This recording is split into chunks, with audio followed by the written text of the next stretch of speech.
There's a powerful lobbying group that has pumped millions of dollars into Michigan's U.S. Senate race, and they almost figured out how to do it without leaving fingerprints. The group is called AIPAC, the American Israel Public Affairs Committee. The candidate they're backing is Democratic Congresswoman Haley Stevens, and the reason it's not front page news, it's because the whole thing is specifically designed so that nobody finds out. This is So What Michigan, where we follow the money, read the fine print, and break down what's actually happening behind the scenes in one of the most important elections in Michigan. Here's the deal. AIPAC has openly backed Haley Stevens for years. After she won her last congressional race, she got up and said this. I wanted to thank AIPAC and the pro-Israel community. Our values spoke very loudly this evening. And it's not just gratitude. Stevens has described herself as a passionate Zionist, that Israel, quote, comes to her in her dreams. I will continue to fight for Israel's existence.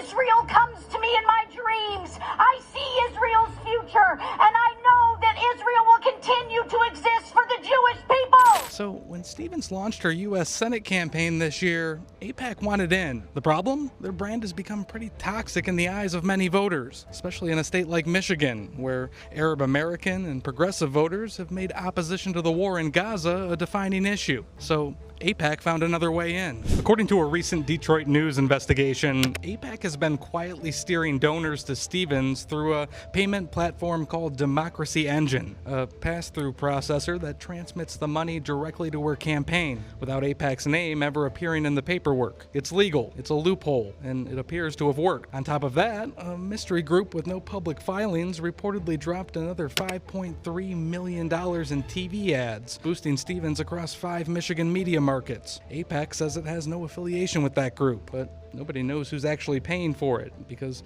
that's exactly how it was set up. And when reporters asked Stevens directly about all of this, well, just watch. Not hiding anything from voters. I'm not breaking FEC laws. By any stretch of the means, in fact, I'm compliant with the FEC laws and, what's gone on here. Why would you ask me that question, first of all? And here's what makes this more than just a campaign finance story. At a major Democratic primary debate last week on Mackinac Island, Stevens had another opportunity to answer for all of it in front of Michigan voters. She didn't.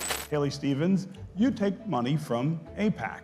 Walk us through what that money means. Positions of freedom and democracy and what Michigan needs to succeed at the global stage and national. And you're also just not answering the question. Go ahead. So what? Well, a pro-Israel lobbying group that is partly funded by Republican mega-donors appears to be running a covert operation to put its preferred candidate into Michigan's open U.S. Senate seat. And the candidate they're backing won't talk about it, won't say their name, and won't explain why millions of dollars of her fundraising ran through a platform tied directly to that group. Michiganders deserve to know who's paying for this race. The Democratic primary is August 4th. Hit follow.